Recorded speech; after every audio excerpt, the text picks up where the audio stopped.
Retour sur le flash-forward, figure de la conscience historique. Nous sommes au point 5.1, flash-forward et suspense. 5.1.1, le flash-forward, relâchement du suspense.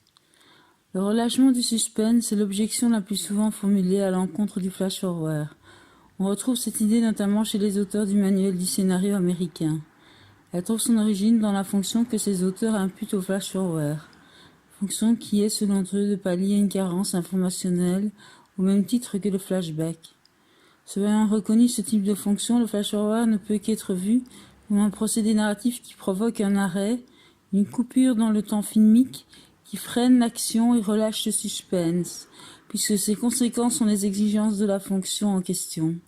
Lisibilité et clarté de l'information sont les fruits d'une halte narrative pédagogique qui n'est pas sans rappeler par analogie les arrêts informationnels dans le texte balzacien. Compris comme une composition massive des segments narratifs, le flash-forward devient la tare des récits qu'il emploie. Il est ce qui dénote, la plupart du temps, un manque d'imagination de la part des auteurs du film, au niveau de la gestion, de la diffusion de l'information au spectateur. Le flash-forward comme reflet de l'incapacité à diluer l'information est facteur de nuisance du développement de l'action. De par cette fonction, le flash-forward relâche donc le suspense.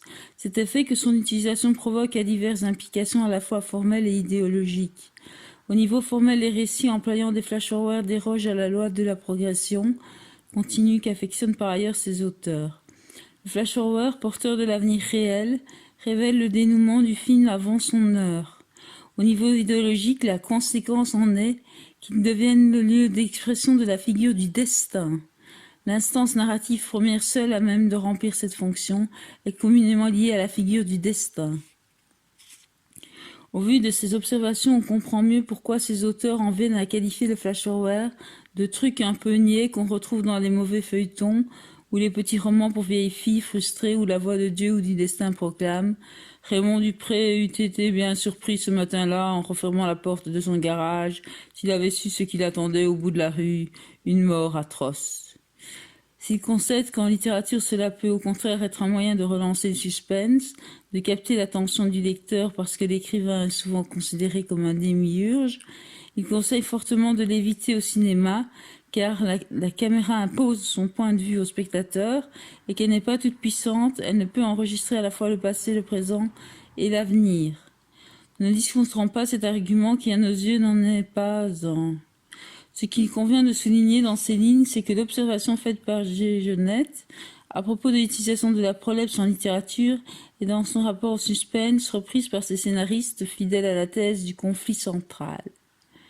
Comme la conception dite classique du roman est soucieuse de préserver le suspense narratif, et comme la fiction traditionnelle exige des récits où le narrateur doit sembler découvrir l'histoire en même temps qu'il la raconte, la thèse du conflit central respectée par ces scénaristes épouse le principe dit de la transparence.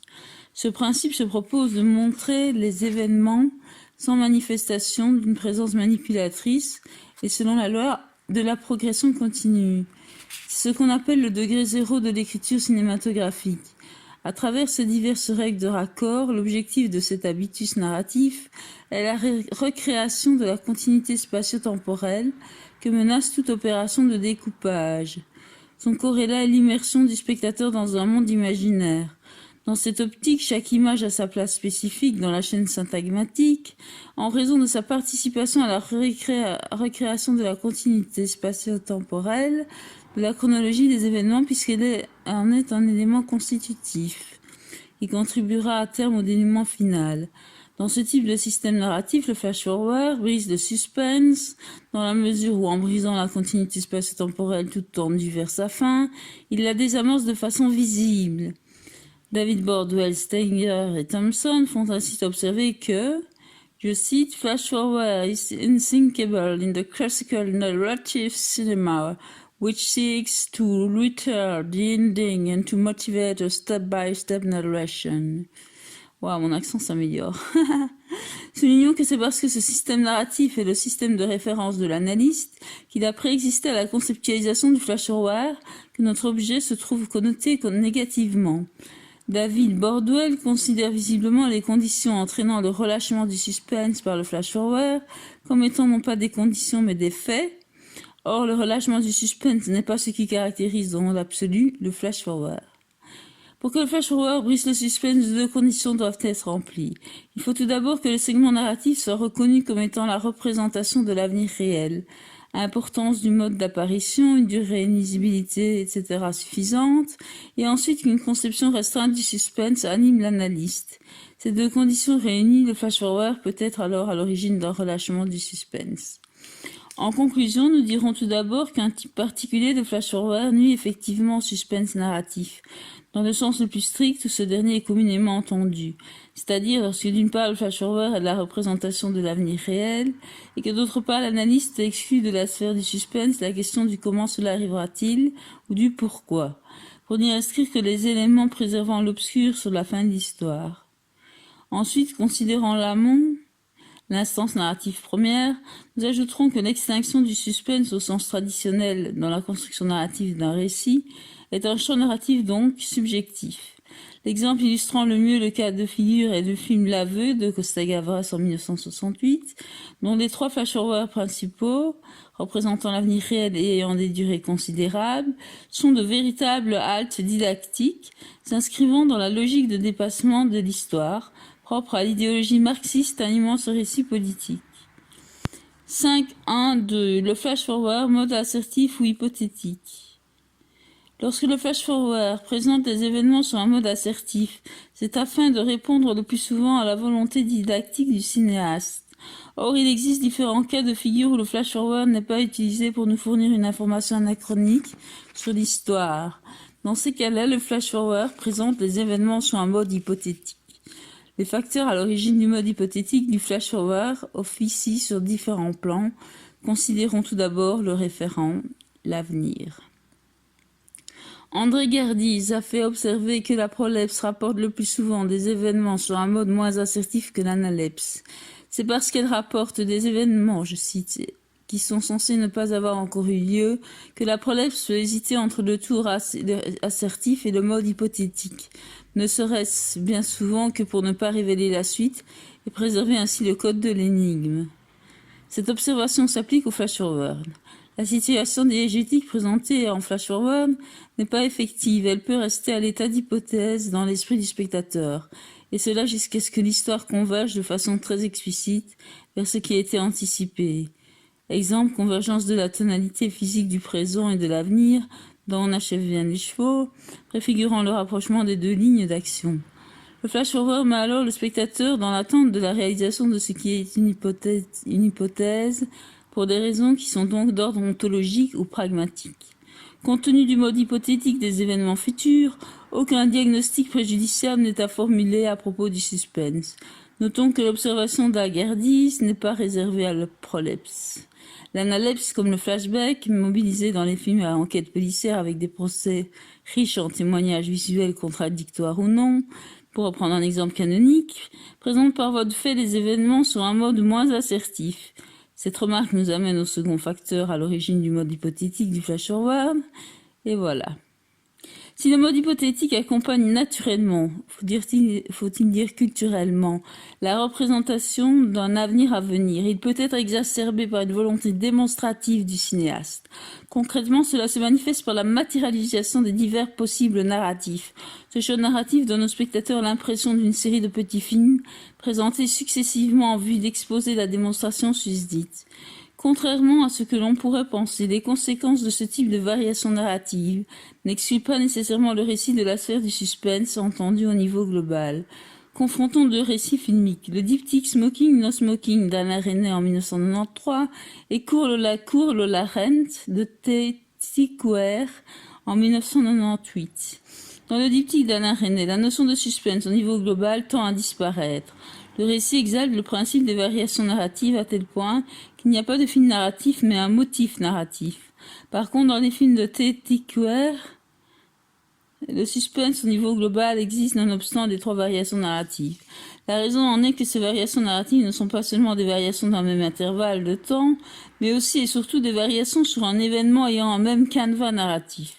La situation est claire, Lola a 20 minutes pour trouver la somme d'argent que son copain Manny doit à un caïd. Si elle ne les trouve pas, Manny sera en danger de mort. À ce même canevas narratif garantissant le suspense au niveau global, il amène le spectateur à lire les deux dernières hypothèses comme des secondes chances. S'ajoute de surcroît le rythme du récit, la musique, la course de Lola à travers Berlin, le montage type clip vidéo.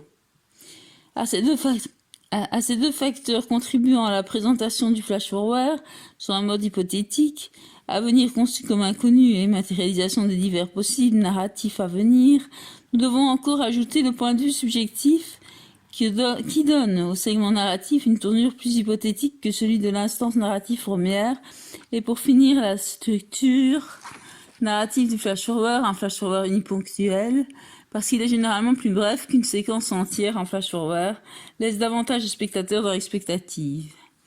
Écoutons David Bordwell commenter le film On achève bien les chevaux de Sidney Pollack. The flash-forward is communicative but offered in a teasing way. It lets us glimpse the outcome before we have grasped all the causal chains that lead up to it. En anglais. Bon, le cinéma dispose donc d'un arsenal de moyens pour masquer la dimension réelle du futur du segment narratif, tout en la suggérant. Montrer l'avenir n'est pas dire ce qui se passera nécessairement. Qui plus est, lorsque nous parlons de montrer l'avenir, il nous faut préciser que cet avenir, fut-il au moment de son apparition dans le récit, futur réel, ne l'est pas nécessairement en fin de récit, car un paramètre décisif vient perturber et enrichir la typologie du flash-forward, celui des postulats diégétiques, capacité éventuelle du voyant à infléchir l'avenir. 5, 1, 3. Le flash-forward, création du suspense. Le flash-forward insérant un avenir réel de façon manifeste pour le spectateur peut maximaliser le suspense sans toutefois déflorer l'action, car l'avenir est effectivement réel au moment où il apparaît. C'est important ça. Où il apparaît tout en ne l'étant pas au niveau global du film. C'est ce type de flash-forward que nous avons proposé précédemment d'appeler flash-forward avorté. Le flash-forward avorté résulte de la relation entre le personnage et la représentation de l'avenir. Dans le film Dead Zone, l'avenir est vu par Johnny. La fonction du flash-forward n'est pas de mettre le spectateur dans la confidence de l'avenir, en référant à un intervalle de temps ultérieur à l'action en cours, mais de montrer le personnage du médium confronté à l'avenir. Ce type d'utilisation présente, donc dans le flash-forward, comme le procédé narratif mettant en image un danger de mort. Faisons un parallèle entre le flash-forward avorté et la distinction que Alfred Hitchcock entre le suspense et la surprise. Et la distinction que fait Alfred Hitchcock entre le suspense et la surprise.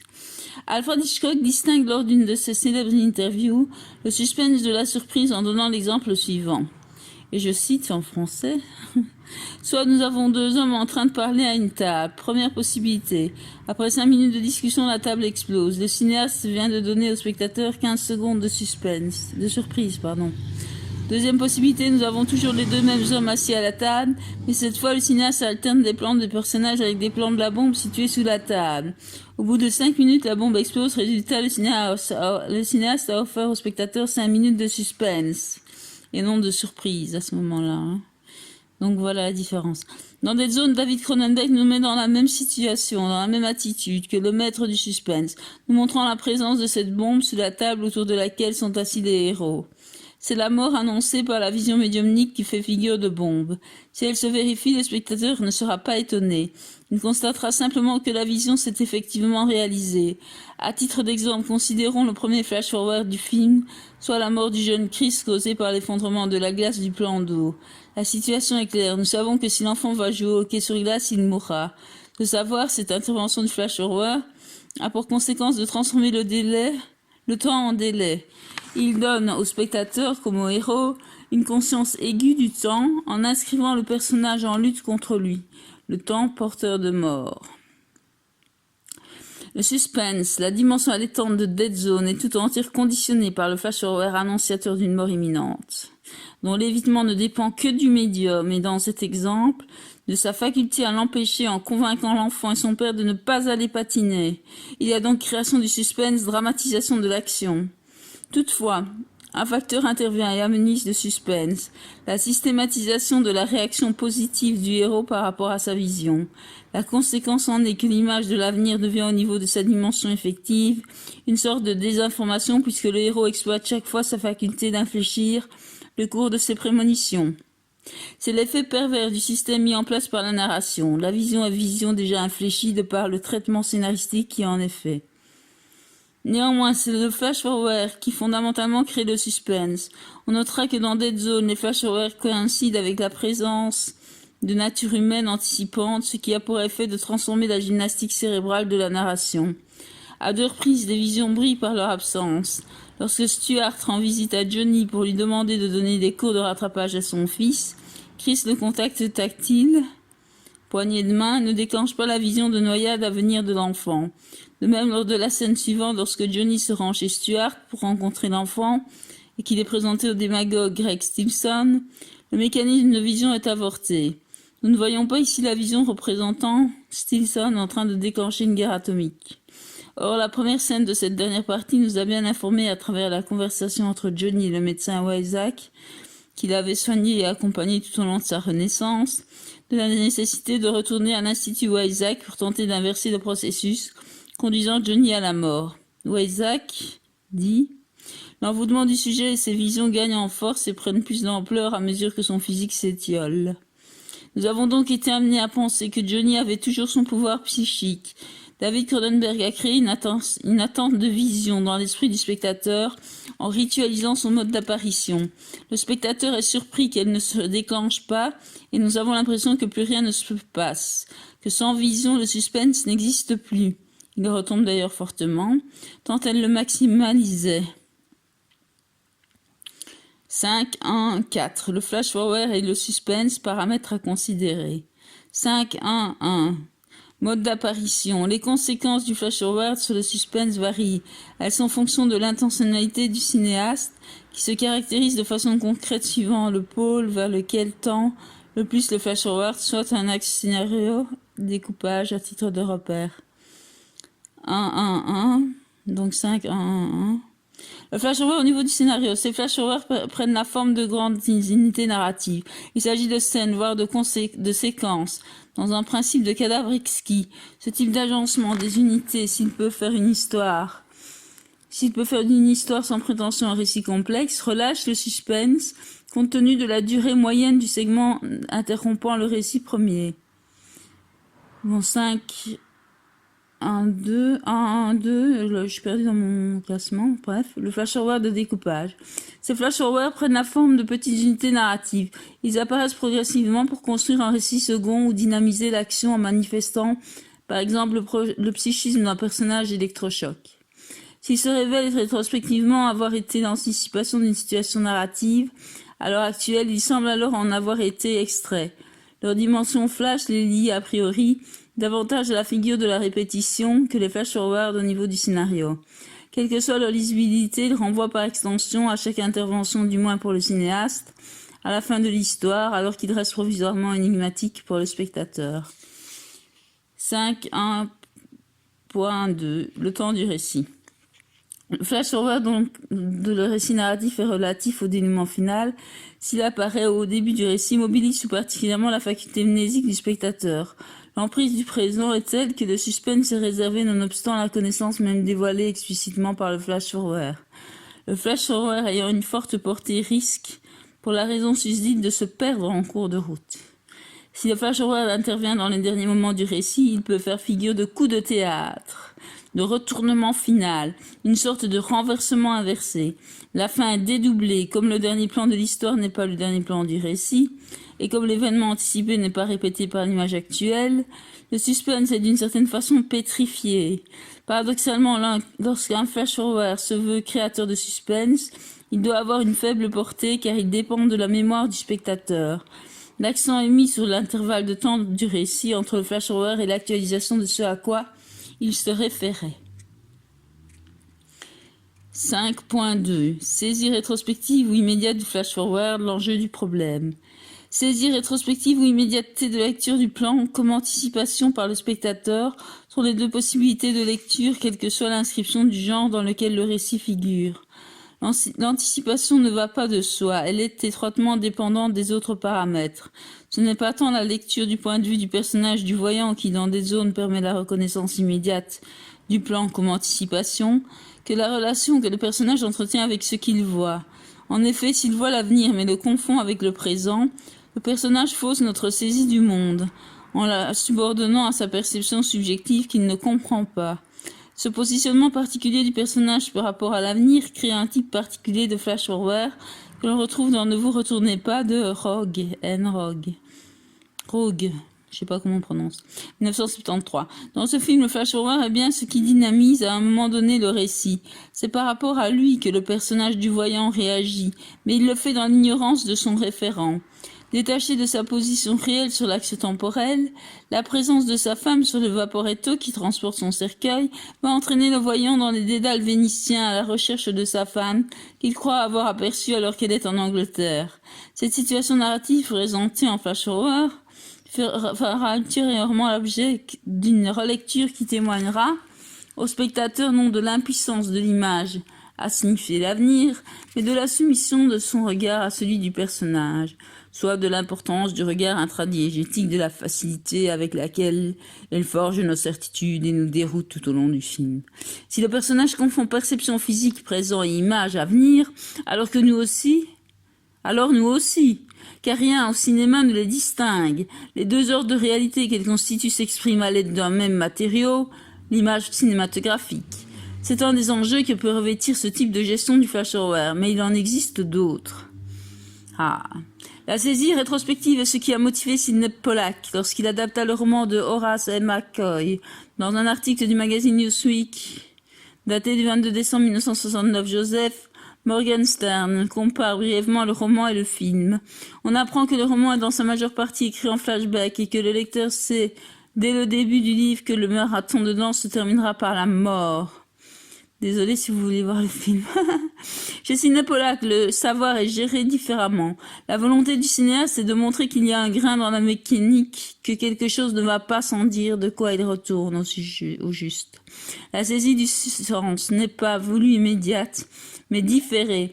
Le spectateur est mis dans l'expectative. Il assiste à un marathon de danse, mais c'est par le flash-forward qu'un sens nouveau réinvestira bientôt la totalité de l'histoire. Commentant la structure du scénario écrit par James P. E. et Robert E. Thompson, Sidney Pollack déclare « The reversal may be considered only a technical change. It's by such nearly indictable devices, the flash-forward, when there is properly chosen and well executed, that all narrative art to make to realize its fullest potential. » Plus tard, and it's just by such fundamental changes in the hands of people who think there is only technical changes that good books are turned into grievously flawed movies. Ouh là là, c'est chaud. Bon, le flash-forward joue donc directement sur la création d'une relation particulière entre le spectateur et le sens de ce qu'il voit. Il s'agit de le mettre par rapport à l'image dans une attente de sens, de lui suggérer que quelque chose d'autre se cache derrière ce qu'il voit. Cet état de manque produit par le cinéaste au niveau du sens de l'image a été aussi manifesté par André Delvaux pour son film Un soir en train en 1968, où il s'agissait de montrer des plans de l'accident de train tout en retardant la saisie du sens des images. Ce n'est pas le comportement du personnage que nous ne comprenons pas, c'est ce que nous voyons. Le cinéaste rend son spectateur exigeant d'un sens à donner à l'image et la narration de s'afficher alors comme étant un travail de production de sens. 5.3. Le flash-forward et l'imagination. 5.3.1. Une marque distinctive. François Josse, notamment, a déclaré que le flash-forward externe est difficilement envisageable car rien ne le distinguerait de la pure imagination. Nous avons pour notre part fait observer que ces distinctions entre flash-forward externe et la pure imagination mettaient de façon incongrue sur un même plan la nature du flash-forward qui est le mouvement de la narration vers l'avenir et le degré de réalité. L'imagination étant possibilité d'être, la consistance narrative est de ce fait moindre, qui en est une qualité.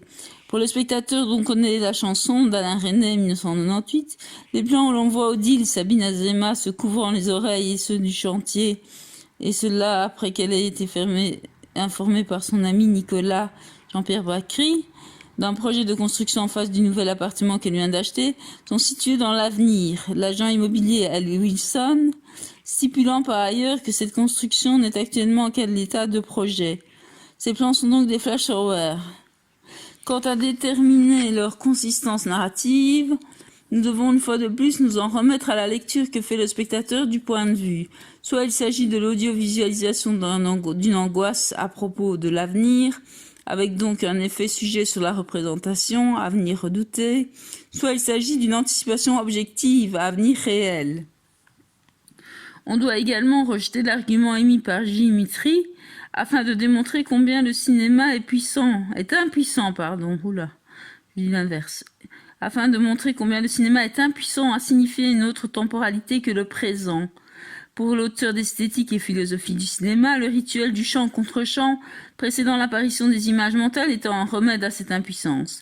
Or, s'il est un fait que nous reconnaissons les visions de Dead Zone parce qu'elles résultent d'un chant contre chant, nous dirons que ce n'est pas la marque d'un handicap du cinéma à montrer des visions.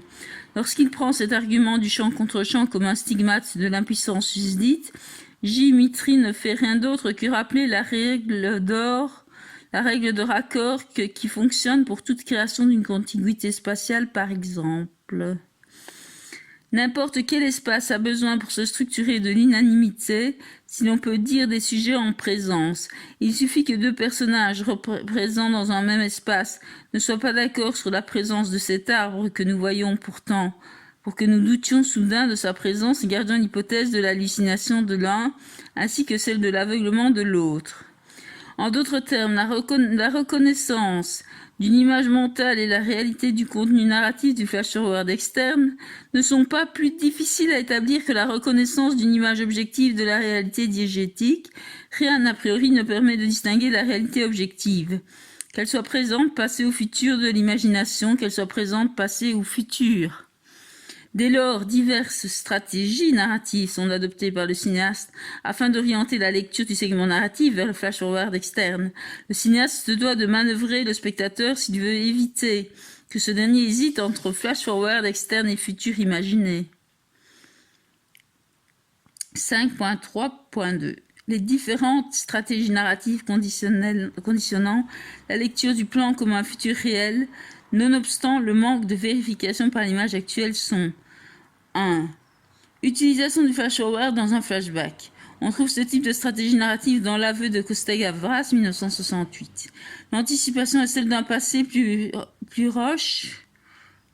proche du présent du narrateur que le passé faisant massivement l'objet du flashback. Citons encore C'est arrivé demain de René Clair en 1943, bien que la vérification de l'anticipation se fasse néanmoins par le récit premier. Dans ce film, la quasi-totalité de l'histoire se présente sous la forme d'un flashback. La conséquence en est que le bref retour au présent, 10 secondes, est aussi l'anticipation. En effet, c'est à partir du passé que le présent, récit premier, est moyennant un changement de point de vue envisagé. 2. L'utilisation de la voix-over autoritaire d'un narrateur indiquant que le plan est une anticipation. La voix-over du narrateur interprétée par Sacha Guitry, dans Le fabuleux destin de Désiré Clary, accompagne un plan flash de Bernadotte sur son lit de mort mais n'anticipons pas. 3. L'utilisation du personnage du médium David Cronenberg, Dead Zone. La lecture du plan comme futur réel est considérée par les postulats diégétiques même. 4. L'utilisation du contexte extra-filmique ou le référent historique, c'est le cas pour le film de S. Sergei Yudkevitch, Lumière sur la Russie, mais aussi de Nostradamus, R. Christian, 1994. Dans ce dernier film, la vision représentant l'assassinat de JFK en novembre 1963 est considérée comme un futur réel, bien que le récit ne s'étende pas au-delà de la moitié du XVIe siècle. 5. Utilisation d'un représenté qui par nature est posé dans l'avenir, vision médiumnique et rêve prémonitoire. Jean-Luc Trintignant, le maître nageur. 6. La thématique de la mort physique du personnage, photographie d'un événement ultérieur. Cours Dead Zone. La thématique de la carte postale chez Rob Grillet, La Belle Captive. Une ou plusieurs de ces stratégies narratives peuvent par ailleurs se combiner au sein d'un même film. 5.4 Le flash-forward en exercice de style. 5.4.1 Commentaires des critiques. Le flash-forward est souvent vu par la critique comme un exercice de style, une gratuité. Comme le modeste roman de Sherwood King avait donné naissance à La Dame de Shanghai, The Lady from Shanghai, d'Orson Welles en 1948, René Clément a fait d'un roman sans prétention un film à singularité, un film audacieux. Cette audace technique a enfermé le film dans la catégorie exercice de style. On lui a reproché son manque d'interrogation métaphysique, on lui a refusé le rang de chef-d'œuvre, bien qu'il ait été comparé à la règle du jeu, aux Dames du Bois de Boulogne, etc. Le Château de Verre, film réalisé en 1950, n'a pas marqué les critiques par son scénario. Adapté du roman Sait-on jamais de Vicky Baum, romancière très déconsidérée, le film reçut à sa sortie un accueil mitigé. Si son innovation esthétique suscita un vif intérêt de la part de la critique, elle n'alla pas sans déconcerter le public français. Le film présentait à sa sortie un segment anachronique baptisé Projection en avant, Flash Forward. En venant bouleverser la chronologie des événements pour offrir aux spectateurs le dénouement de l'intrigue avant son heure, le film allait aussi bouleverser ses habitudes narratives. L'intégrité du film en fut immédiatement affectée. Devant l'incompréhension des spectateurs, René Clément, dû à la demande des producteurs et par souci de lisibilité, a apporté des modifications à l'organisation de son récit. La copie qui nous a été fournie par la Cinémathèque royale de Belgique comporte pourtant les plans en flash-forward. L'organisation primitive du récit, modifiée par complaisance en 1950, a donc été rétablie lors de la redistribution du film sur le marché de la vidéo.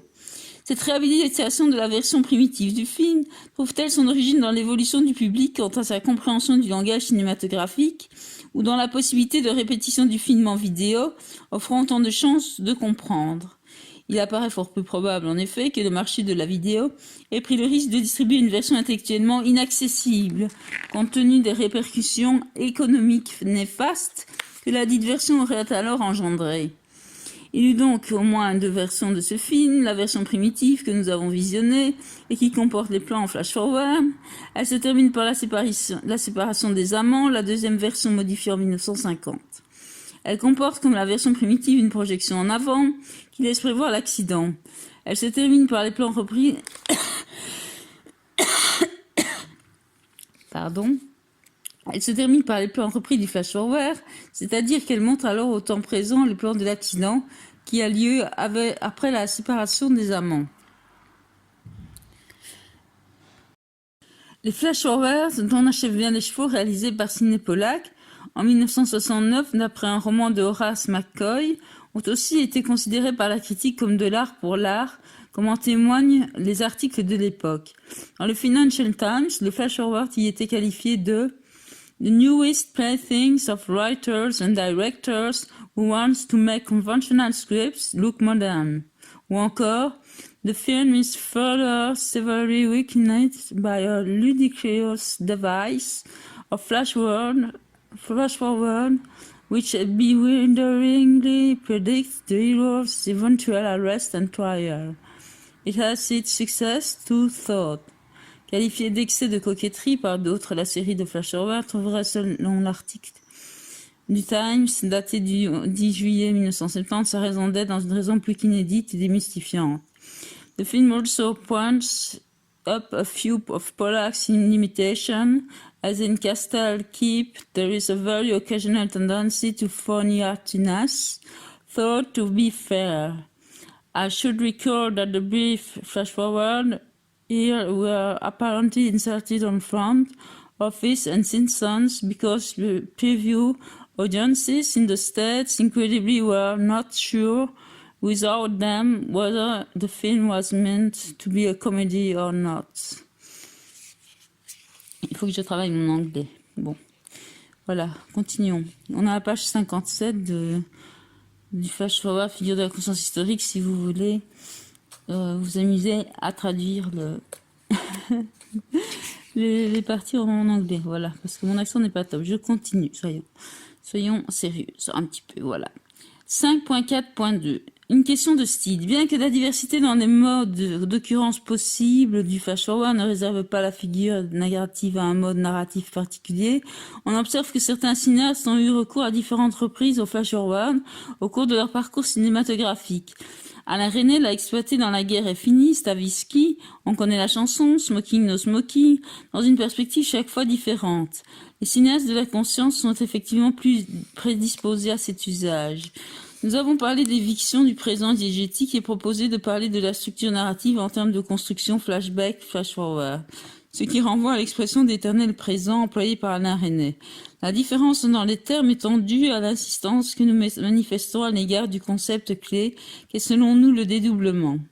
Par ailleurs, si le flash-forward peut être vu comme un exercice de style, il s'avère que sa seule existence en tant que procédé narratif réduit par là même le récit linéaire à n'être plus qu'un mode narratif parmi d'autres. Résultant d'un choix narratif, le récit linéaire apparaît lui aussi, en définitive, comme étant un exercice de style. Proposons à présent un aperçu des diverses fonctions esthétiques dynamiques que peut avoir le flash-forward. Certains ont déjà été abordés, d'autres le seront dans le cours ultérieur de notre travail. Quant aux implications idéologiques du flash-forward, elles constitueront le sous-point suivant et viendront clore ce point de notre réflexion relatif aux griefs communément émis à l'encontre de notre objet.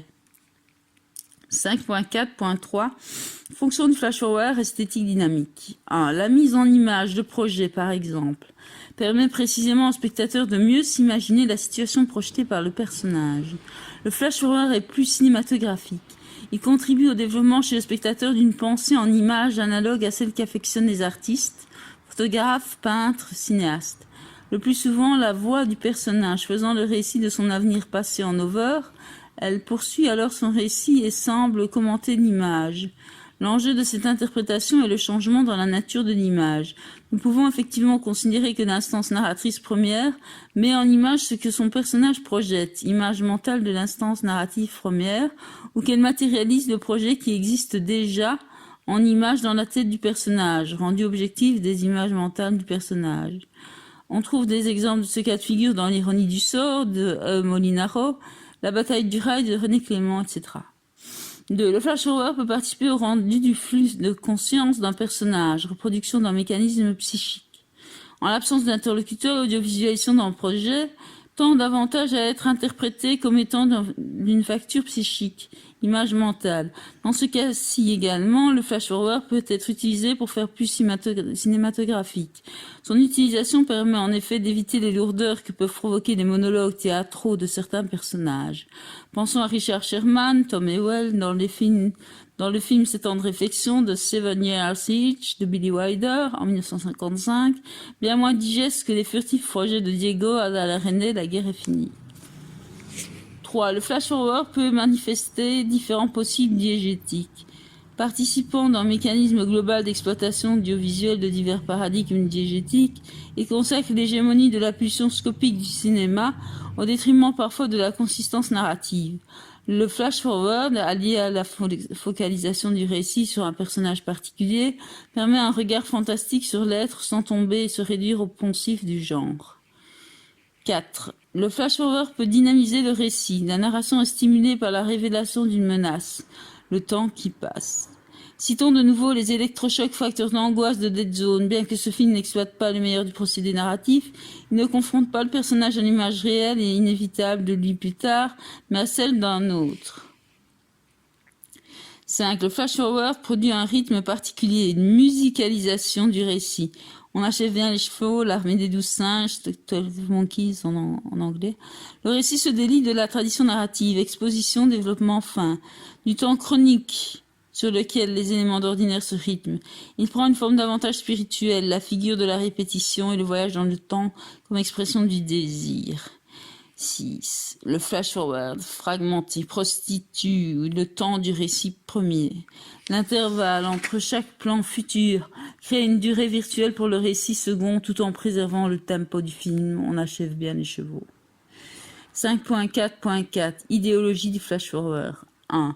L'intervention de l'avenir réel dans le présent peut être interprétée comme la manifestation de la figure du destin, car elle participe de l'idée d'une vie déjà écrite. Exemple, le château de verre. 2. L'intervention de l'avenir réel dans le présent peut aussi produire l'effet inverse et participer alors de l'idée de liberté du personnage. La prémonition infléchie, dead zone, en est la meilleure illustration. 3. On trouve en marge de la figure du destin et de l'expression de la liberté du personnage le paradigme de la prédiction autoréalisatrice. L'idée d'un conformisme à une fatalité apparaît au spectateur. Terry Gilliam, L'Armée des 12 singes, 12 Monkeys, 1995. La représentation de l'avenir alors divulguée transforme les faits en cause. Le journaliste de C'est arrivé demain finit par se retrouver là où il craignait d'être.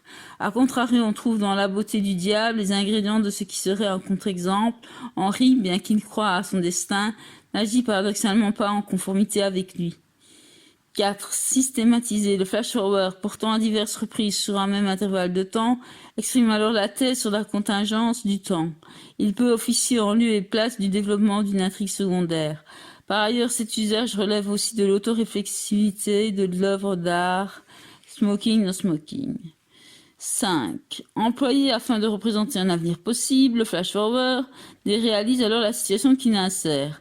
Réalité à un second degré, comme dans la dernière tentation du Christ, elle peut être un pied de nez à la censure. 6. En rendant la fin immanente, le flash-forward participe de l'idéologie d'une volonté de dépassement d'histoire, tout en révélant au personnage sa conscience historique, l'aveu. 7. Le flash-forward nous paraît, pour finir, être également une mise en abîme du processus de la projection cinématographique, qui est aussi la vérité du cinéma. Dans La beauté du diable de René Clair, c'est sur le miroir que vient s'inscrire l'avenir d'Henri Gérard Philippe, et c'est moyennant notre travelling avant que le passage du présent à l'avenir est signifié pour être emprunt, presque dans l'instant, d'un caractère obsolète. Méphistophélès, Michel Simon, raconte à Henri son avenir, en voix-over, dont ils sont par ailleurs tous deux spectateurs. Deuxième partie. Le flash-forward subjectif, un agent de la construction d'histoire. 1.1. La vision médiumnique. Les scénarios qui puisent leur matière dans les phénomènes paranormaux ont des raisons intrinsèques d'utiliser le flash-forward. Rendre le personnage prophétique est un moyen pour le cinéaste de montrer l'avenir réel, sans pour autant être accusé de se livrer à un simple exercice de style comme le fut René Clément en 1950, lorsqu'il réalisa Le Château de Verre.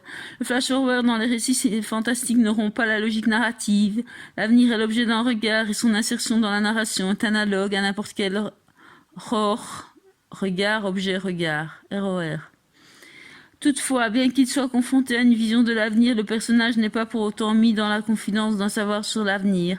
La vision de l'avenir ne va pas de pair avec le savoir sur la vision. Voir n'est pas sans savoir. La seule certitude est qu'un personnage médiumnique voit et non qu'il interprète correctement ce qu'il voit, et pas davantage. Cet avenir n'est nécessairement ce qui se réalisera définitivement. L'avenir peut être modifiable, tout dépend naturellement des postulats diégétiques, postulats spécifiques à chaque œuvre. Lorsqu'il réalise Dead Zone en 1983, le cinéaste canadien David Cronenberg, inspiré par le roman de Stephen King, The Accident, présente un personnage qui, à la suite d'un coma de 5 ans, va peu à peu découvrir qu'il a non seulement le don de voir à distance, mais aussi dans le passé et l'avenir des personnes dont il serre la main. Ayant avec ses visions un rapport clair et distinct, Johnny Smith, Christopher Walken, fait donc plus que voir l'avenir, il le sait. Le paradoxe de Dead Zone naît des postulats diégétiques même. Johnny le médium a le pouvoir d'infléchir le cours de ses prémonitions. Dead Zone est la zone neutre où il peut agir, où il peut modifier l'avenir. Or, en infléchissant le cours de ses prémonitions, il les invalide. C'est ce doute ontologique que font planer les postulats diégétiques sur l'image qui conditionne la structure narrative. Prisonnière de ce processus illégitime qui la fonde le mécanisme d'envoûtement, la création finira par faire retour sur son procédé fondateur, qu'est la photographie, après être passée par deux autres voies, pour emporter notre croyance en l'image de l'avenir.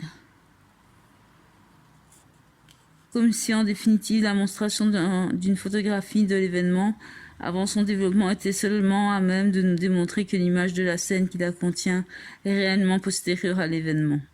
Mobilisé afin de participer au même titre que le montage alterné, vision à distance et le flashback, à l'expression de la perte de contrôle psychique du héros, le flash-forward fera emprunter à la narration deux autres voix, avant la photographie, la voix de la presse et la voix de l'histoire, pour nous convaincre de son bien fondé. 1. flash-forward d'un phénomène de croyance indépassable. Dans ce point qui a pour objet la croyance et le flash-forward en tant qu'il est vectorisé par la vision médiumnique, nous allons voir combien est frêle le caractère surnaturel de la vision. L'obsession de la narration à nous démontrer la véracité des visions nous amène à nous interroger sur la conception de l'avenir et les motivations du héros qui nous est offerte en reconsidérant le choix du point de vue héros positif. Mais dans l'immédiat, voyons comment la stratégie narrative opère pour que le flash-forward, dans sa prétention à nous montrer l'avenir réel, emporte notre croyance, bien qu'il soit rétrospectivement invalidé. Les visions de l'avenir sont toutes des visions de mort, noyade, imminence d'une guerre atomique, suicide. Chaque flash-forward renvoie à un événement qui ne nous est jamais montré en direct. La première voie par laquelle la narration porte à notre connaissance la vérification de la vision est celle de la presse. Par la voie de la presse, un sacrifice nécessaire. La première vision de l'avenir qu'a le médium représente son élève, le jeune Chris, en tenue de hockey en train de se noyer avec deux autres hockeyeurs. Chris est clairement identifiable, contrairement aux deux autres jeunes hockeyeurs, il ne porte pas de casque. La vision est présentée en alternance avec des plans présents. Elle a lieu alors que le cours de lecture donné par Johnny à Chris a été interrompu par la visite de son ex-fiancé et de son mari venu lui demander de voter pour celui pour qui il milite, Greg Stinson. À ce stade de la narration, nous n'avons aucune information sur un éventuel match de hockey. Johnny, bouleversé par Sarah, serre l'enfant dans ses bras. Le passage du présent à l'avenir se fait en coupe franche. Un plan rapproché de Johnny succède sa vision. L'intervention de l'avenir dans le présent est soulignée par un effet sonore en over et par le jeu de l'acteur. Il se présente sous la forme d'un électrochoc. L'alternance entre vision et perception est par ailleurs accentuée par la différence de décor. Lors de cette vision, Johnny refait ponctuellement surface à 3 reprises avant de reprendre totalement pied dans la réalité. Au moment où la vision apparaît, nous ne savons rien de l'avenir de l'enfant. Nous ne comprenons pas dans l'instant la temporalité de la vision. Contrairement à ces 3 visions précédentes, présent, ubiquité, passé lointain, passé proche, Johnny ne fait pas part du contenu de sa vision dans l'instant. Il dit juste à l'enfant qu'il veut aller voir son père. Ce n'est que lorsqu'il arrive au domicile de Roger Stewart qu'il voit le père en train de préparer un matériel de hockey, qu'il s'oppose au départ de Chris pour le match. Johnny leur dit que la glace va se briser. Le père est incrédule. Son argument, la statistique. R. Stewart, on a toujours patiné sur ce plan d'eau jusqu'en mars. La statistique, instrument permettant de prévoir l'avenir, instrument invoqué par un père alors que la vie de son fils est en question, instrument scientifique auquel Johnny vient opposer l'irrationnel. Johnny, vous ne savez pas qui je suis. René Stewart, si, mais c'est le professeur que j'ai engagé et non le champion de la voyance. Alors qu'il a connaissance du don que possède Johnny, Roger Stewart persiste dans son idée. Devant son empressement à emmener Chris au match de hockey, Johnny l'accuse de vouloir tuer son fils. Fait capital dont nous reparlerons, le médium interprète la vision de l'accident comme le projet d'un autre. Le père s'agite, continue les préparatifs. Le flash-forward est donc d'une faible portée. Il nous a annoncé l'imminence d'une mort et tout nous porte à croire qu'il va se réaliser. Qu'elle va se réaliser là? Oui, oui. Or, devant la conviction de Johnny, l'enfant manifeste sa peur que la glace craque. Il refuse d'aller patiner. La réalisation de la première vision de l'avenir est avortée par un simple refus de l'enfant. Afin de prouver à Stuart qu'il a vu juste, Johnny demande à l'enfant sa main. Cette vérification dans l'instant passe encore par une voie surnaturelle, l'absence de vision suite à la poignée de main signifiant l'absence de danger. Rien ne prouve rationnellement que Johnny vient de sauver la vie de Chris, et c'est cette absence de preuve qui est soulignée par Stuart. Face au doute ontologique de Stuart, nous sommes muets. On ne peut qu'invoquer la vision de Johnny pour justifier notre parti pris.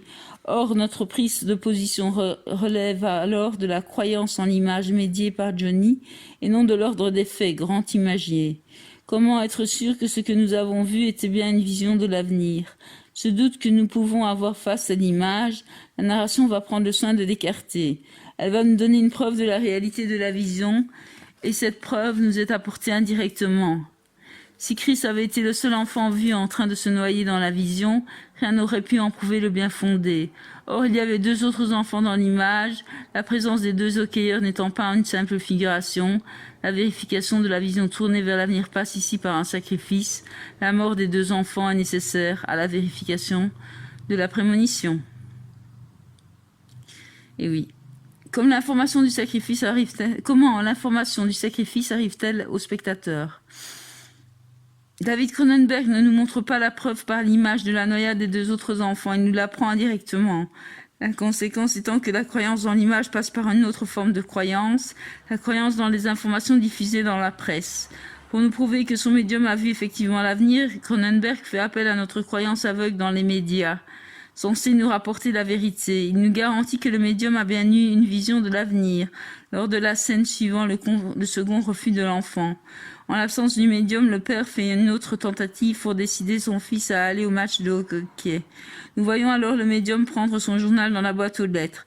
La caméra cadre l'article à la une du Cleve Mills Tribune, titré « Two Drowned in Skating Accident ». Il est accompagné par la voix intérieure du médium disant « Noyade de 2 patineurs ».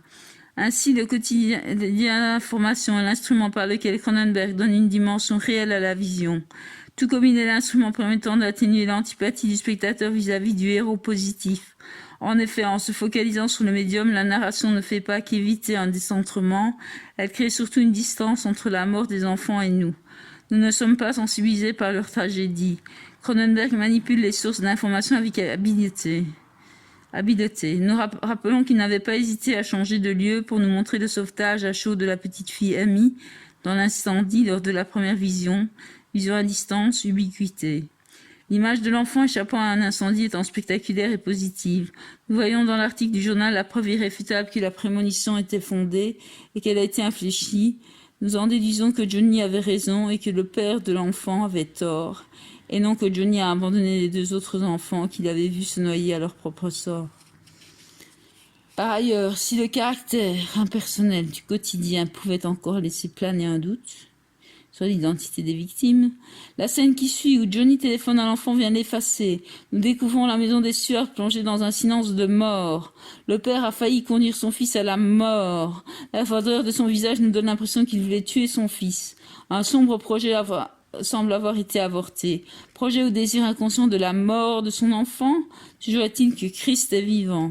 Christ est vivant. Dans ce cas de figure donc, la vérification de la prémonition et l'établissement du pouvoir qu'a Johnny d'infléchir l'avenir passe par le sacrifice. Si le médium avait averti les 2 autres enfants, la vision n'aurait pas eu le même degré d'ancrage dans la réalité. Rien n'aurait distingué la vision de l'avenir d'une simple angoisse. 2. Par la voie de l'histoire, une analogie redoutable. La seconde vision de l'avenir qu'a Johnny représente l'actuel candidat au Sénat américain Greg Stilson, devenu président des États-Unis en passe de lancer des missiles. Johnny a sa vision alors qu'il se trouve en face de chez lui au milieu de la foule de sympathisants du démagogue. Il est littéralement cerné par l'image de Stilson. Affiche géante, pancarte, badge, assourdi par l'extension du nom de Stilson. Cette fois encore, le médium ne réagit pas directement à sa vision. À vrai dire, il ne communiquera jamais le contenu de cette vision. Comme la portée de ce second flash-forward est beaucoup plus importante que celle du premier, il est théoriquement moins angoissant. La mort n'est pas imminente en cette seconde occurrence. Nous sommes en pleine campagne sénatoriale américaine. La vision présente Stilson alors qu'il est président. La narration va emprunter une autre voie pour nous faire croire en elle. Johnny contrôle l'information. La portée du flash-forward offre le temps de la réflexion que nécessite par ailleurs son enjeu. Johnny n'offre aucune réaction spontanée. La scène consécutive à cette vision nous montre le médium chez lui avec le médecin S.O. Isaac qui l'a accompagné de la sortie de son coma de 5 ans à l'épisode du violeur, fin de la seconde partie du triptyque. La stratégie discursive adoptée par le médium est imparable. Elle nous assure l'adhésion à ce que voit Johnny en jouant avec angoisse de la répétition d'un événement tragique de l'histoire. Johnny, si vous étiez à même de remonter le temps, de revenir en Allemagne, par exemple, avant que Hitler n'arrive au pouvoir, et sachant ce que vous savez, que feriez-vous? Est-ce que vous le tueriez? Johnny procède par analogie avec le passé, un passé que nous connaissons tous, dont il sait qu'il a été à l'origine de la séparation du médecin d'avec sa mère lorsque celui-ci était enfant. Le flash-forward répond au flashback et prône une conception cyclique du temps. Nous sommes renvoyés à la vision du passé qu'a eu Johnny au début de l'histoire concernant l'invasion de la Pologne en 1939 par les nazis, flashback. Lorsque le médecin dit qu'il tuerait cet homme, il pense à Hitler et non à Stilson. Ce n'est pas le médecin qui a prêté le serment d'Hippocrate qui répond à Johnny, c'est l'homme qui a été séparé de sa mère enfant. Sa réponse est viscérale et faite partiellement dans sa langue maternelle, le polonais, à moins que ce ne soit le yiddish. L'analogie faite par Johnny augmente l'intensité dramatique du film. Cette vision n'a pas besoin d'être vérifiée par un sacrifice. Le sacrifice a déjà eu lieu dans le passé lors de la Deuxième Guerre mondiale. Cette analogie nous fait croire au flash-forward, tout en gardant une coloration de visionnaire dans la mesure où elle n'adopte pas le point de vue de Stinson. Connaissance réelle, projet. Le rappel de la Deuxième Guerre mondiale est trop fort émotionnellement. Il a transformé notre rapport à l'histoire. Stinson égale Hitler. L'analogie faite par Johnny nous fait croire en lui. Par ailleurs, cette scène ne présente aucun personnage antagoniste, au contraire. Elle fait intervenir la figure du médecin dont l'œil rationnel accentue la véracité de la vision. Le médecin comprend la prémonition comme pouvant être infléchi, alors qu'il ne possède pas la preuve dont nous parlions, la mort des 2 autres enfants. Il est agent de la rationalisation, bien sûr, il sait par expérience que des visions portant sur le présent, le passé qu'a eu le médium ont été vérifiées, mais il n'a pas la preuve qu'il peut aussi voir l'avenir. Il ne l'a pas et ne la demande pas. Il souscrit sans réserve aux prémonitions. La réponse qu'il donne à la question de Johnny est présentée par lui comme une exception qui confirme la règle de son code de déontologie. 1.1.1.3 La photographie. La troisième et dernière vision de l'avenir représente le suicide du démagogue. Nous voyons le démagogue poser le magazine Newsweek sur sa table de nuit avant de se tirer une balle dans la tête. Il porte le titre No Future pour Stinson. Sous-titre How Big Business is Changing Politics. Le sang vient éclabousser la couverture représentant le démagogue se protégeant derrière l'enfant, et en arrière-fond, la bannière étoilée et un visage, apparemment celui de Johnny. La vision de l'avenir emporte notre croyance en s'appuyant sur la présence de la photographie dans la vision, qui par essence nous assure que l'image qui la contient lui est postérieure et donc qu'elle est une anticipation.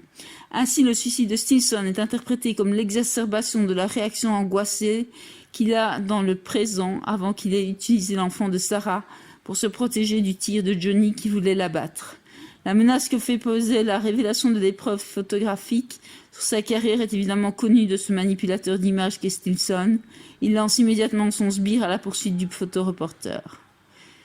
La vision de l'avenir a sans cesse été suivie d'une vérification de son contenu. Véritable obsession de la narration à justifier le processus qui la fonde, la vision. Après avoir utilisé concrètement le sacrifice, information fournie par l'article de presse, elle a ensuite joué sur le rappel d'un sacrifice, flashback, pour finir par emporter notre croyance via l'épreuve photographique. La photographie vue avant son développement, garantissant à l'image qui la contient sa postérité. On notera que l'esthétisation du visage tend à faire converger les traits de Stinson et du médium dans une même représentation. L'angle de prise de vue produit une anamorphose. Si nous assistons à la prise du cliché représentant Stinson se cachant derrière l'enfant qu'il vient d'arracher des mains de Sarah, alors qu'il se trouve dos à une représentation géante de lui, la thématique de la manipulation de l'image nous amène à garder l'hypothèse d'un montage photographique, d'autant plus que le photoreporteur qui prend une photo de Stinson est le même que celui présent lors de la conférence de presse organisée à la suite de la première vision et que Johnny avait tourmenté en menaçant de lui révéler le pourquoi du suicide de sa sœur. Il possède donc une photo du voyant. 1.1.2 Le flash-forward, effet paranoïde et ou intentionnalité.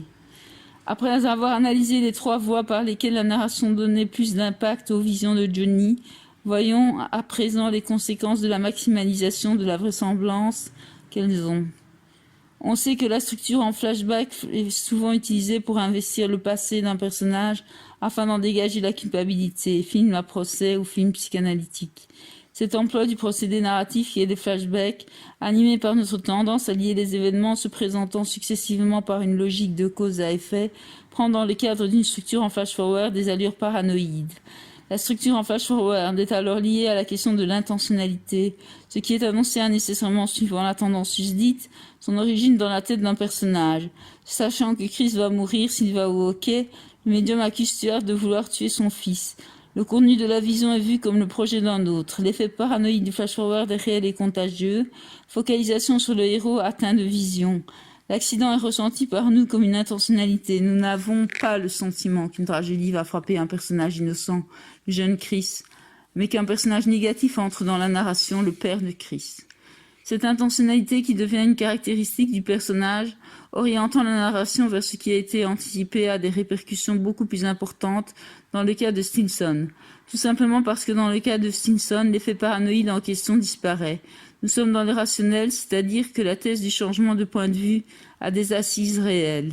Si la vision de l'avenir est le projet actuel d'un autre, on comprend aisément la perte de surnaturel qui en découle, et cette perte de surnaturel des visions de l'avenir qui annonce la défocalisation du récit d'un personnage à l'autre, en l'occurrence de Johnny à Stinson, permet de questionner le point de vue ayant autorité sur le flash-forward et de dégager les implications de ce que nous appelons par commodité la thèse du basculement du point de vue. Dans ce basculement de l'irrationnel au rationnel se trouve le projet de latent du film, la vérité sur l'image. Les visions ont une double nature. Présentées comme étant d'origine involontaire, les visions n'ont pas de caractère intentionnel. Le héros est victime de ces visions d'horreur. Dans le cas du flashback représentant la scène de viol, sa représentation est légitime et reste honorable par le fait que ce soit la police qui demande au médium de l'aider et de produire la scène d'horreur. Même si dans ces circonstances, le médium contrôle son psychisme et devient voyeur, la scène appartient au passé d'une part et d'autre part fait l'objet d'une demande de la loi, shérif. Il n'y a pas représentation d'un projet mais exposition d'un fait. Les visions de l'avenir sont comprises comme étant l'aboutissement de projets actuels d'un personnage, elles ont donc une intentionnalité. En ce sens où elles témoignent de la présence dans la narration d'un personnage à forte personnalité, susceptible d'écraser le héros. Un personnage qui se propose de prendre le destin d'une nation en main, de construire l'histoire et a fortiori l'histoire avec un petit H. Un personnage qui se propose de prendre le destin d'une nation en main, de construire l'histoire avec un grand H, et a fortiori l'histoire avec un petit H, voilà. Il y a la présence d'une pensée malsaine qui est connue, mais qu'on ne peut prouver. L'enfant est le bouclier par lequel la narration passe pour que les visions gardent leur caractère surnaturel. Mais il est un fait qui ne trompe pas. Les flash-forwards sont liés à l'arrivée dans la narration de psychologie forte. 1.1.3 Vision de l'avenir, origine rationnelle ou irrationnelle. David Cronenberg confond deux visions du savoir sur l'avenir dans Dead Zone. Deux personnages prétendent avoir des visions, Johnny et Stinson. Cette prétention commune fait disparaître l'effet paranoïde du flash-forward. Outre la vision de glace brisée qui, elle, est théoriquement imprévisible, les visions de Johnny n'apparaissent pas si irrationnelles que cela. Les deux visions de l'avenir relatives à Stinson sont irrationnelles parce qu'elles sont médiées par le personnage du médium et non par son contenu. En d'autres termes, c'est le processus d'apparition de la vision qui est irrationnel. Pour le démagogue candidat au Sénat, Greg Stinson, le Sénat est un futur clairement visé et son ambition nous laisse apparaître qu'il ne s'arrêtera pas là. Par ailleurs, lui aussi prétend avoir des visions. Il le manifeste explicitement au cours d'un dialogue lorsque la narration précisément nous livre une scène indépendante de Johnny. Stinson dit « Je viens d'avoir une vision, je serai élu par ce pays président des États-Unis ». Pour la parapsychologie de laboratoire, le démagogue aurait été un sujet écarté. Les projets qui sont détectés par les sujets métagnomes sont considérés comme des fausses prémonitions de par leur forte probabilité. Le violeur ne scandait pas sur les toits ses méfaits. Johnny ne pouvait connaître la face cachée du policier Frank Dodd. Par contre, il connaît le démagogue. Il l'a rencontré, il l'a vu à la télévision prononcer un discours, étaler sa force physique, etc. Il a eu la possibilité de se faire une idée sur la personnalité de Stinson. Pensée, projet. Stinson est un personnage à caractère fort, son avenir est prédictible.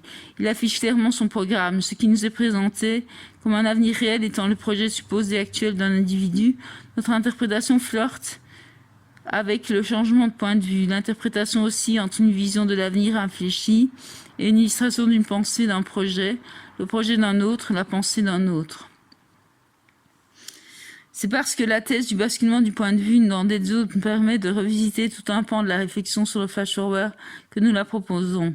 Sans poser de solution miracle, mais en ouvrant la porte de l'avenir au projet, aux rêves, en ne les décontextualisant pas, en d'autres termes en insistant sur le fait qu'il donne à la situation du personnage, à un moment donné et avec lui à la narration, une perspective temporelle, une conscience historique. L'être qui se met en rupture par rapport aux stimuli présent pour s'imaginer son avenir se présente à lui-même comme étant inscrit dans une histoire, comme en étant un agent. La narration qui relaie ce type d'anticipation se met elle aussi en perspective et se présente comme un processus en cours puisque c'est l'histoire du personnage qu'elle met en récit. C'est aussi sa fin qu'elle pense à travers elle. Mais revenons à Dead Zone pour l'instant et considérons les signes rationnels de la vision de l'avenir.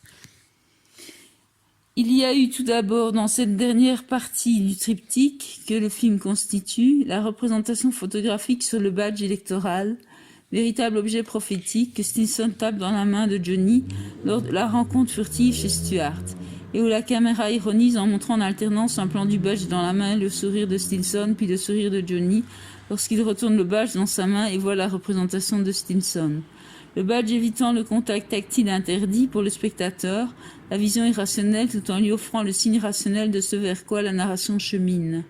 Ensuite, il y a toujours au domicile des Stuart la télévision de Johnny où Stinson est présent dans l'image en image alors qu'il expose son programme. Je forme aujourd'hui un grand dessein pour la nation. Et enfin, cette vision que Stinson prétend avoir eue et dont il évoque l'existence lors de la scène nocturne, où il fait du chantage à un journaliste pour ne pas que soit publié un article défavorable pour lui. Cet article défavorable nous renvoie à celui annonçant la mort des 2 patineurs, article qui est d'un point de vue philanthropique défavorable pour Johnny. Je viens d'avoir une vision, je serai élu par ce pays président des États-Unis et ce mandat, je décide d'en accepter la responsabilité. La vision que Stinson dit avoir eue, c'est Johnny qui l'aura, alors qu'il lui serre pour la seconde fois la main au milieu de la foule de sympathisants. Si l'un dit avoir une vision, c'est l'autre qui l'a. En prenant le point de vue de Johnny, David Cronenberg fait du flash-forward une situation narrative à venir angoissante et non un rêve de puissance désirée. Posez la main sur l'écran de contrôle et vous entrez dans l'histoire. Avec moi, j'ai appris la vérité en dormant, ma destinée. C'est au milieu de la nuit que j'ai été révélé. Il faut que je me lève d'urgence et que j'accomplisse ma destinée.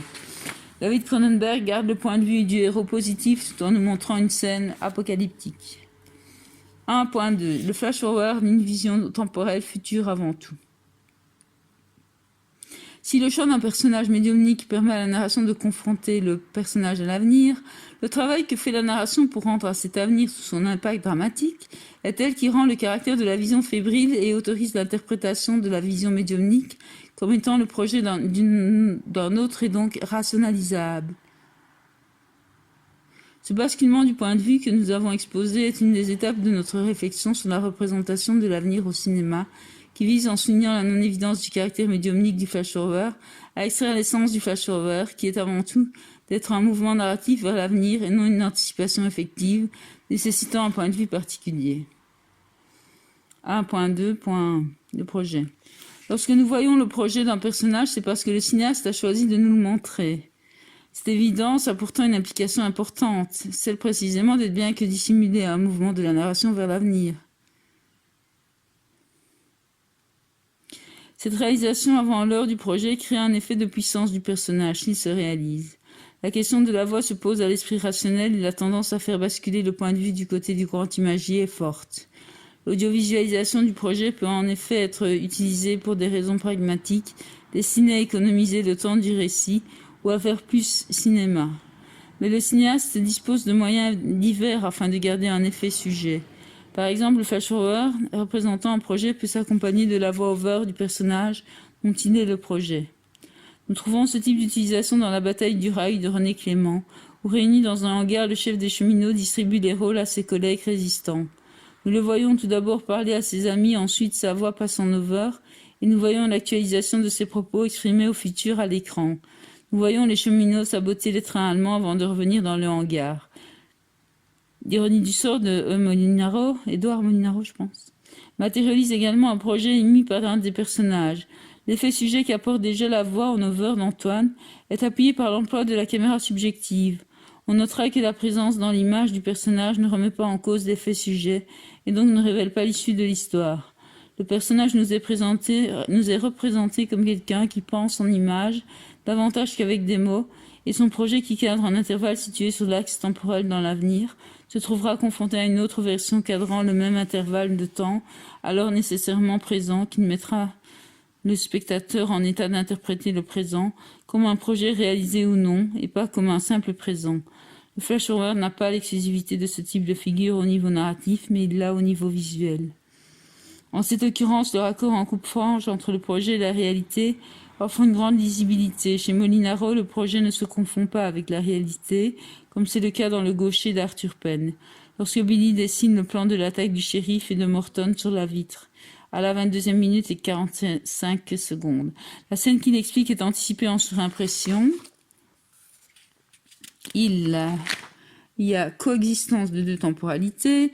Billy se tourne vers la fenêtre pleine de buée. Nous voyons en plan en PE, une rue avec des chevaux et un cow-boy marché. En plan d'ensemble, une rue avec des chevaux et un cow-boy marché. La circulation est un peu importante. Billy, voilà le bureau du shérif. Brady et Morton vont arriver par ici pour voir les prisonniers. La maison de McSween est là. On les attendra ici. Il dessine un rond à l'endroit où attend quelqu'un. Et là, et quand ils arriveront, on voit deux hommes à cheval avancer. Un cow-boy se met devant eux. On les arrêtera en arrière. La surimpression disparaît. Billy, je te connais, toi aussi Morton, vous avez assassiné Dunstall. Billy est en plan rapproché de face, il se tient devant eux. À 23 minutes et 16 secondes, nous voyons le double meurtre. Dans ce cas de figure, la matérialisation d'un projet légère, la surimpression offre une liaison de scènes particulière qui pose le problème des techniques pouvant insérer le flash-forward d'une part et d'autre part de la portée nécessaire à la matérialisation de l'avenir, leur combinateur étant par ailleurs la plus riche de l'enseignement. Mais il s'agit dans ces deux films de matérialiser un projet qui exclut l'argument traditionnel de l'incapacité du personnage de connaître l'avenir, sauf si voyant rêve prémonitoire. En exploitant à dessein le pan-mécanisme de l'humain, le secrétaire général de l'ironie du sort, le commandant de Romsey, fonctionne comme une horloge prussienne. Quant à l'effet de la puissance que de dévisualisation du projet qui se réalise effectivement, confère au personnage, elle dépend étroitement de l'écart entre la matérialisation du projet et ce à quoi il réfère et non du seul mode d'insertion choisi. Si le projet de Charlot dans les temps modernes ne se réalise pas dans l'espace du film, rien n'assure au spectateur qu'il ne se réalisera pas hors de celui-ci. Le projet de Charlot se manifeste alors qu'il est avec la jeune orpheline assise dans l'herbe et voit une femme sur le pas de sa maison embrasser avec bonheur son mari partant au travail. Un carton, nous voyez-vous dans un petit nid comme celui-là. Deux fondus enchaînés viennent cadrer la scène de projet représentant la jeune orpheline et Charlot dans une maison similaire. De retour au présent, nous retrouvons Charlot couper un beefsteak dans le vide, second carton. J'y parviendrai, nous aurons un chez nous, même si je dois travailler pour y parvenir. La scène où nous les voyons dans une masure offre une comparaison entre le projet et la réalité, mais le projet n'étant pas rendu irréalisable par la mort d'un des protagonistes par exemple, il reste théoriquement possible. Rien ne le distingue d'un flash-forward matérialisant un avenir réel, mais situé dans un temps ultérieur au dernier plan du film. La question du degré de réalité de l'anticipé dépend de la lecture du point de vue et des limites que chaque spectateur pose à la réalisation du projet. Ce segment, nous l'avons appelé projet car nous avons considéré le point de vue de Charlot. Le personnage a l'intention de réaliser ce que nous voyons. Nous sommes page 68. Nous continuerons plus tard. Merci.